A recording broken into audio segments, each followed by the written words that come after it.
There's quite a lot of comments relating to the piece on Suella Braverman and Priti Patel objecting to fake religion. Gan Rimonim says, "I can't speak for Christian clerics. I'm a rabbi. Even in my own denomination, where conversions are speedy, it would take at least 2 years. Classes, regular attendance at synagogue, writing essays that can be adapted if necessary, adopting ritual practices at home, and finally going before a bet din. Whilst I would be opposed to fake conversions, Judaism is a non-proselytizing religion anyway, trying to stop deportations and make our asylum policies more humane is very much my business." I entirely agree.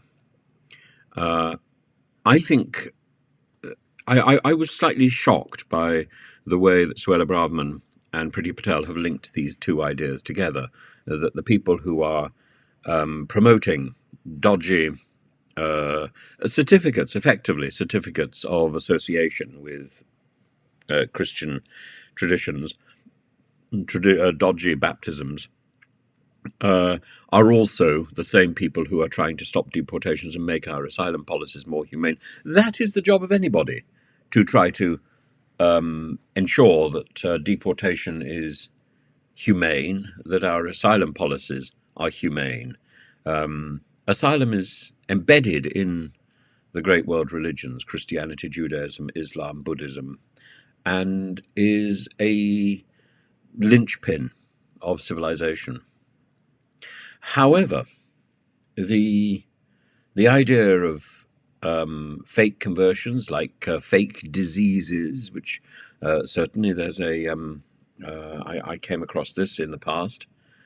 People registered as having a fake disease, which grants them some sort of asylum rights. We shouldn't be doing it by falsifying details. We should assume that our legal traditions and our traditions of help are such that they are civilized enough to recognize need when it presents itself, and to recognize our responsibility. And we shouldn't have to play dodgy games. We shouldn't play dodgy games. And what worries me most is that this will become an excuse to clamp down even harder, for the Home Office to clamp down even harder, and to make genuine conversion, the adoption of different ideas, genuinely more difficult. I don't understand why. I come back to the same issue, that I do not understand why there is not better religious education, and somebody who somebody who comes to our country is often exposed to new ideas, and these may be attractive. These may be a reason to change one's traditions. But often they seem very attractive, and then when looked at, it's very difficult to change religion. Religion is built into people's families, and it's very difficult to change that. It distances one from an entire community when one changes a faith, a belief, and I think it comes with a lot of dangers. And I trust that the people who are converting are advised about those dangers, and I think